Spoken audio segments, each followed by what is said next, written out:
Hello viewers, grammar teaching পয়েন্টের পক্ষ থেকে তোমাদের সবাইকে স্বাগতম। তোমরা দেখতে পাচ্ছ আজ আমি আলোচনা করব ট্রান্সফরমেশন অফ সেন্টেন্স নিয়ে। গত ক্লাসও আমি ট্রান্সফরমেশন অফ সেন্টেন্সের পার্ট 1 নিয়ে আলোচনা করেছি, অর্থাৎ অ্যাফার্মেটিভ থেকে নেগেটিভ করে আলোচনা করেছি। আজকে আমি আলোচনা করব পার্ট 2 নিয়ে। পার্ট 2তে কোন কোন বিষয় নিয়ে আলোচনা করব তা তোমরা এখন একটু লক্ষ্য করো, দেখতে পারবে যে আজকে আমাদের আলোচ্য বিষয় হচ্ছে অ্যাসার্টিভ টু ইন্ট্রোগেটিভ।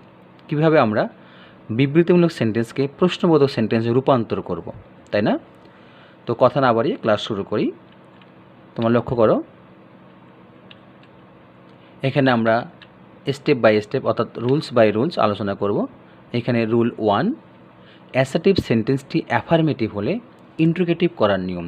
তাহলে তোমরা বুঝতেই পারছো অ্যাসার্টিভ সেন্টেন্স দুই প্রকার, একটা হচ্ছে অ্যাফার্মেটিভ আর নেগেটিভ। এক্ষেত্রে অ্যাসার্টিভ সেন্টেন্সটি যদি অ্যাফার্মেটিভ হয় অর্থাৎ হাবোধক হয়, তাহলে ইন্ট্রোগেটিভ করার নিয়ম কি করতে হবে? স্ট্রাকচার লক্ষ্য করো, এখানে দেখো স্ট্রাকচার বলা আছে প্রথমে সাহায্যকারী ভার্ব প্লাস কন্ট্রাকশন নট। হ্যাঁ, এখানে অবশ্যই কন্ট্রাকশন নট অ্যাপ্লাই করতে হবে। তারপরে হচ্ছে কি সাবজেক্ট, এখানে অবশ্যই কন্ট্রাকশন নট ব্যবহার করতে হবে। তারপর সাবজেক্ট, তারপরে ভার্ব, অবজেক্ট, শেষে নোট অফ ইন্টারোগেশন। ওকে, এটা অবশ্যই তোমাদের মুখস্থ করতে হবে। তাহলে যদি অ্যাফার্মেটিভ হয় তাহলে কি করতে হবে? প্রথমে সাহায্যকারী ভার্ব নেব। ওকে, দেখো এক্সাম্পল এখানে বলা আছে হি গোজ টু স্কুল, সে স্কুলে যায়। তাহলে কোন টেন্সে আছে? Present indefinite tense. তাহলে প্রেজেন্ট ইনডিফিনিট টেন্সের সাহায্যকারী ভার্ব কি? ডু বা ডাজ। তাহলে এখানে বলা আছে সাবজেক্ট থার্ড পারসন সিঙ্গুলার হলে ডাজ বসে। তাহলে এখানে কি বসবে? প্রথমে সাহায্যকারী ভার্ব নিতে হবে। তাহলে যেহেতু প্রেজেন্ট ইনডিফিনিট টেন্স তাহলে আমরা ডাজ নেব। তারপরে কন্ট্রাকশন নট, তাহলে কী হবে? ডাজেন্ট, তাই না? লক্ষ্য করো, তাহলে কী হবে দেখো দেখি, ডাজেন্ট হি গো, দেখো doesn't he go to school, সে কি স্কুলে যায় না? ওকে, নেক্সট এক্সাম্পল দেখি আমাদের। তাহলে হি কল্ড মি, তিনি আমাকে ডেকেছিলেন। তাহলে হি কল্ড মি কোন টেন্সে আছে? পাস্ট টেন্স, তাই না? ভার্বের পাস্ট ফর্ম আছে। তাহলে পাস্ট ইনডিফিনিট টেন্সে অক্সিলারি ভার্ব কি? ডিড। তাহলে আমরা এখানে ডিড নেব। তারপর কি নেব?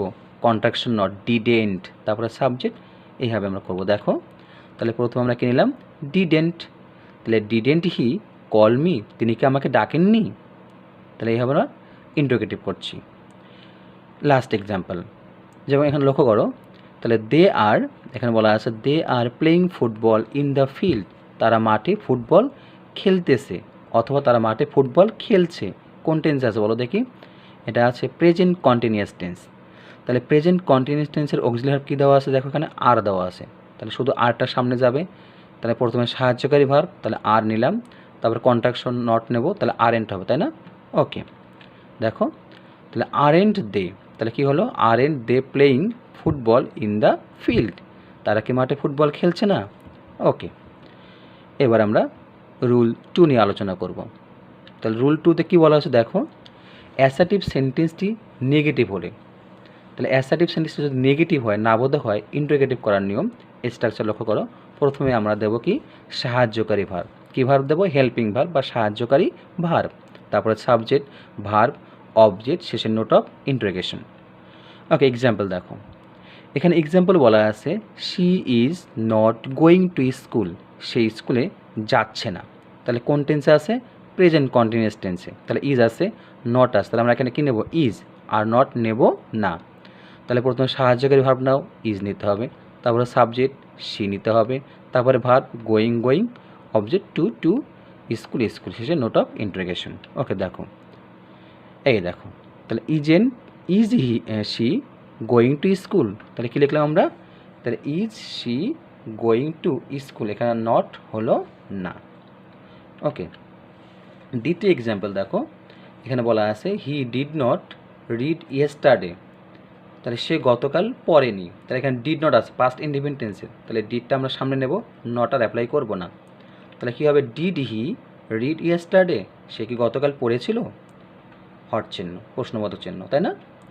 তাহলে আমরা যদি অ্যাসার্টিভ সেন্টেন্সটি নেগেটিভ হয় তাহলে ইন্টারোগেটিভ করার সময় ঠিক নটটা বাদ দিয়ে শুধু সামনে সাহায্যকারী ভার্বটা নিয়ে নেব। ওকে, রুল 3 নিয়ে আলোচনা করব এখন। রুল 3 তোমরা দেখতে পাচ্ছ, রুল 3টা অনেক গুরুত্বপূর্ণ, আবার অনেক সোজা, ইজি একটা রুলস। তাহলে যদি কোনো সেন্টেন্সটিতে কী থাকে? নান, তারপরে হচ্ছে নো ওয়ান, তারপর কি থাকে নোবডি, তিনটা। তাহলে নান, নো ওয়ান, নোবডি থাকলে ইন্ট্রোগেটিভ করার নিয়ম। তাহলে নান, নো ওয়ান, নোবডি তুলে দিয়ে এগুলোর পরিবর্তে শুধু হু দিবা, আর বাকি যা থাকবে সব বসে শেষে কোশ্চেন মার্ক। যেমন দেখো এখানে স্ট্রাকচার দেওয়া আছে, তাহলে হু, ভার্ব, তারপর object plus note of interrogation, তাই না? দেখো example, none can do it, তাহলে নান ক্যান ডু ইট, কেউ এটা করতে পারে না। নানের পরে কী হবে? হু হবে, তাহলে হু ক্যান ডু ইট, কে এটা করতে পারে? তাহলে কী হবে? হু ক্যান ডু ইট, কে এটা করতে পারে। তারপর নেক্সট এক্সাম্পল দেখো এখানে, নোবডি বিলিভস আ করাপ্টেড পারসন, কেউ দুর্নীতিগ্রস্ত ব্যক্তিকে বিশ্বাস করে না।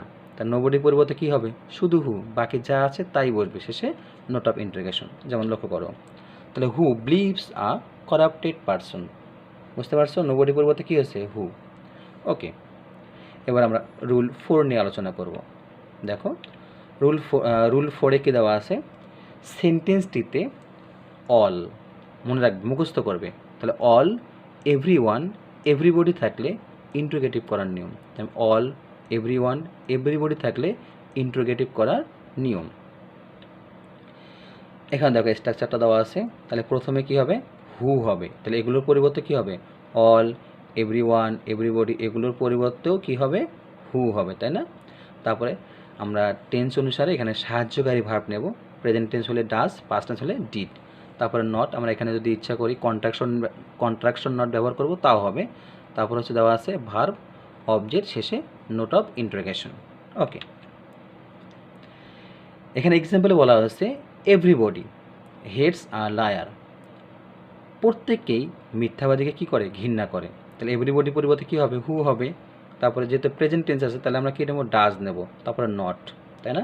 লক্ষ্য করো, তাহলে হু ডাজ নট বা অথবা হু ডাজেন্ট, এখানে এস আর হবে না, তাহলে কী হবে? Hate a liar. তাহলে হু ডাজেন্ট বা who does not hate a liar. Okay, দ্বিতীয় এক্সাম্পল দেখো, এভরি ওয়ান রেসপেক্টেড হিম, প্রত্যেকেই তাকে সম্মান করত। তাহলে এখানে কোন টেন্স আছে? Past independent tense. তাহলে আমরা কী নেব এবার? ডিড। তাহলে এভরি ওয়ানের পরিবর্তে হু, তারপরে সাহায্যকারী ভার্ব হিসেবে ডিড, তারপরে নট, তারপরে ভার্ব, তারপরে অন্যান্য। যেমন দেখো, তাহলে আমরা এভরি ওয়ানের পরিবর্তে হু ডিড নট বা হু ডিডেন্ট, রেসপেক্টেড আছে এখানে হলো রেসপেক্ট হিম, কারণ আমরা জানি কি ডিড নটের পর কী হয়? ভার্বের প্রেজেন্ট ফর্ম হয়, অর্থাৎ বেস ফর্ম হয়, তাই না? তাহলে হু কি আছে? ডিডেন্ট বা ডিড নট রেসপেক্ট হিম। ওকে, আমরা নেক্সট রুলে আসি। দেখো রুলস নাম্বার 5, এখানে বলা আছে every oblique all plus noun, তার মানে এভরি বা অলের পরে নাউন শব্দ থাকবে, তাই না? অর্থাৎ কী কী থাকবে? দেখো every mother, every man, all men, etcetera ইত্যাদি থাকলে ইন্ট্রোগেটিভ করার নিয়ম। তাহলে কীভাবে আমরা ইন্ট্রোগেটিভ করবো? স্ট্রাকচার দেওয়া আছে, তাহলে এভরি বা অলের পরিবর্তে হবে ইজ দেয়ার এনি, তাহলে কী হবে? ইজ দেয়ার এনি, তারপরে এভরির পরে যে নাউন থাকবে সেই নাউনটা, নাউন ওয়ার্ডটা বসবে, তারপরে হু, তারপর ডাজেন্ট, ভার্ব থেকে বাকি অংশ শেষে নোট অফ ইন্টারোগেশন। তাহলে প্রথমে কী হবে? ইজ দেয়ার এনি, তারপর নাউন, তারপর হচ্ছে হু, তারপর ডাজেন্ট, তারপর ভার্ব থেকে বাকি অংশ। ওকে, এখানে তোমরা একটা এক্সাম্পল দেখতে পাচ্ছ, এভরি ম্যান, তাহলে এভরি পরে কি? ম্যান আছে, দেখো এখানে অন্য কালারে একটা ম্যান লেখা, শব্দটা লেখা আছে, তাহলে এভরি পরে কি? নাউন ওয়ার্ড কী আছে? ম্যান আছে না? তাহলে এখানে এস আছে, হেডস এ লায়ার, তাহলে এটা কোন টেন্স? Present independent tense. তাহলে এভরি পরিবর্তে কী হবে? ইজ দেয়ার এনি, তারপর নাউন যা আছে তাই বসবে, তারপরে হু, তারপরে যেহেতু প্রেজেন্ট টেন্স ডাজ নট বা ডাজেন্ট, তারপর হেড এ লায়ার। দেখো এভরি পরিবর্তে ইজ দেয়ার এনি, তারপরে নাউন কি আছে? ম্যান, ম্যানে বসলো, তাহলে is there any man who, তারপরে এখানে প্রেজেন্ট ইন্ডিপেন্ডেন্স হওয়ার কারণে এখানে ডাজ নট ব্যবহার করলাম বা ডাজেন্ট ব্যবহার করলাম, তাহলে who doesn't hate a liar. বুঝতে পারছো? আচ্ছা, দ্বিতীয় এক্সাম্পল দেখো, every mother loves her child, প্রত্যেক মা তার সন্তানকে ভালোবাসে। তাহলে এভরি পরিবর্তে কী হবে বলো দেখি? ইজ দেয়ার এনি, তাই না? এভরি পরিবর্তে হবে ইজ দেয়ার এনি, তারপর নাউন কি আছে? মাদার, তাহলে ইজ দেয়ার এনি মাদার, তারপর হবে হু, তাই না? তারপরে প্রেজেন্ট টেন্স হওয়ার কারণে ডাজেন্ট, তারপর লাভ হার চাইল্ড। দেখো এক্সাম্পলটা, তাহলে এভরি পরিবর্তে ইজ দেয়ার এনি, তারপরে এখানে মাদার মাদারই হলো, তারপরে হু, তাহলে প্রেজেন্ট টেন্স হওয়ার কারণে ডাজ নট বা ডাজেন্ট, তারপর লাভ হার চাইল্ড, এখানে আছে লাভস হার চাইল্ড, এখানে হলো লাভ হার চাইল্ড। ওকে, নেক্সট রুল। আবার নেক্সট রুলে হচ্ছে রুল নাম্বার অর্থাৎ রুলস 6। এখানে বলা আছে সেন্টেন্সটিতে কি নেভার অথবা নেভার এবং নাথিং থাকলে, যদি কোনো সেন্টেন্সে নেভার থাকে অথবা নাথিং থাকে, ইন্টারোগেটিভ করার সময় নেভারের পরিবর্তে ইভার হবে আর নাথিংয়ের পরিবর্তে হবে এনিথিং। তাহলে এগুলো ওয়ার্ড পরিবর্তন হবে, তাই না? ওকে, লক্ষ্য করো, এখানে বলা আছে হি নেভার গোস দেয়ার, সে কখনো সেখানে যায় না। তাহলে কোন টেন্সে আছে বলো দেখি?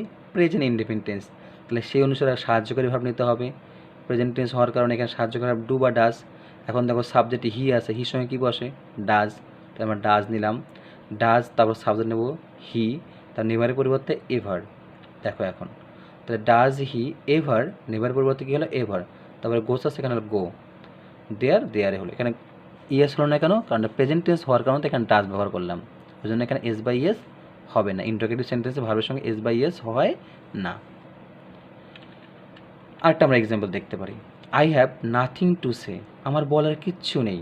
তাহলে এখানে হ্যাভটা আছে, হ্যাভটা অক্সিলারি ভার্ব, আমরা হ্যাভটা সামনে দেবো, তারপর কী দেবো? তারপর সাবজেক্ট দেবো হ্যাভ আই, নাথিংয়ের পরিবর্তে হবে এনিথিং, তারপরে টু সে, শেষে নোট অফ ইন্টারোগেশন। দেখো have I anything to say, আমার কি বলার কিছু আছে? নাই, তাই না? আমরা এই রুলসটি প্রায় শেষ করেছি, এখন নেক্সট রুলে যাব।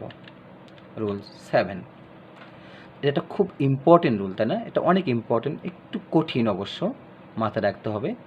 যেমন দেখো এখানে বলা আছে রুল 7-এ, it is not matter plus conjunction. তোমরা জানো কনজাংশন কি? যেমন that, if, whether, where, when, এগুলো কনজাংশন। তারপরে কি আছে? প্লাস কনজাংশন যুক্ত, তাহলে হলো it is not matter plus conjunction যুক্ত অ্যাসার্টিভ সেন্টেন্সকে ইন্টারোগেটিভ করার নিয়ম। তাহলে স্ট্রাকচার হচ্ছে, তাহলে it is not matter plus conjunction এর পরিবর্তে হট দো প্লাস বাকি অংশ, শেষে নোট অফ ইন্টারোগেশন। যেমন লক্ষ্য করো, ইট is not matter if he forgets to do it. এটা একটা সামান্য বিষয়, সে এই কাজটা করতে ভুলে যেতে পারে, বা সে এই কাজটি করতে ভুলে গেছে, এটা সামান্য বিষয়। তাহলে এখানে এর পরিবর্তে কী দিলাম? ইট ইজ নট ম্যাটার ইফ, এর পরিবর্তে যেহেতু ইফটা এখানে কনজাংশন, ইফের পরিবর্তে কী দিছি? হট দো হি ফর, এখানে পরে যা আস তাই, হি ফরগেটস টু ডু ইট। অর্থ হচ্ছে সেটা ভুলে গিয়েছে, তাহলে কি হবে? সেটা ভুলে যায়, যদি সেটা ভুলে যায় তাহলে কি হবে? এই যেহেতু অর্থ প্রকাশ করবে এখানে। আবার দ্বিতীয় এক্সাম্পল দেখো, ইট ম্যাটার্স লিটেল। তাহলে ইট ম্যাটার্স লিটেল মিনিং যা, এখানে it is not matter plus conjunction মিনিংটাও তাই। তাহলে it matters little whether the field is lost. তাহলে এটা একটা তুচ্ছ বিষয় যে জমিটি হারিয়ে যেতে পারে, বা কোনো কারণ নদীতে ভেঙে যাচ্ছে, এই জন্য বলা হয়েছে জমিটি হারিয়ে যেতে পারে বা মাঠটি হারিয়ে যেতে পারে। তাহলে হট ইফ অথবা হট দো ব্যবহার করতে পারি, হট দো দ্য ফিল্ড ইজ লস্ট। তাহলে যদি মাঠটি হারিয়ে যায় তাহলে কেমন হবে বা কি হবে, এই যেহেতু অর্থটা ব্যবহার করা হয়ে থাকে। ওকে, আমরা নেক্সট রুলে আসি, রুল 8। তাহলে এখানে বলা আছে দেয়ার ইজ নো যুক্ত, তাহলে কি থাকবে? দেয়ার ইজ নো যুক্ত অ্যাসার্টিভ সেন্টেন্সকে ইন্টারোগেটিভ করার নিয়ম। তাহলে দেয়ার ইজ নো থাকবে। তাহলে কী হতে পারে? স্ট্রাকচারটা দেখো, তাহলে স্ট্রাকচারে বলা আছে দেয়ার ইজ নো এর পরিবর্তে ইজ দেয়ার এনি হবে, তাহলে নোটা উঠে যাবে, হয় কী হবে? এনি হবে, আর বাকি যা আছে সব একইভাবে বসবে, বসার পর শেষে নোট অফ ইন্টারোগেশন। আমরা এক্সাম্পল দেখি, there is no man greater in the village than I. তাহলে আমার চেয়ে এই গ্রামে আর কোনো কি শ্রেষ্ঠ ব্যক্তি নেই।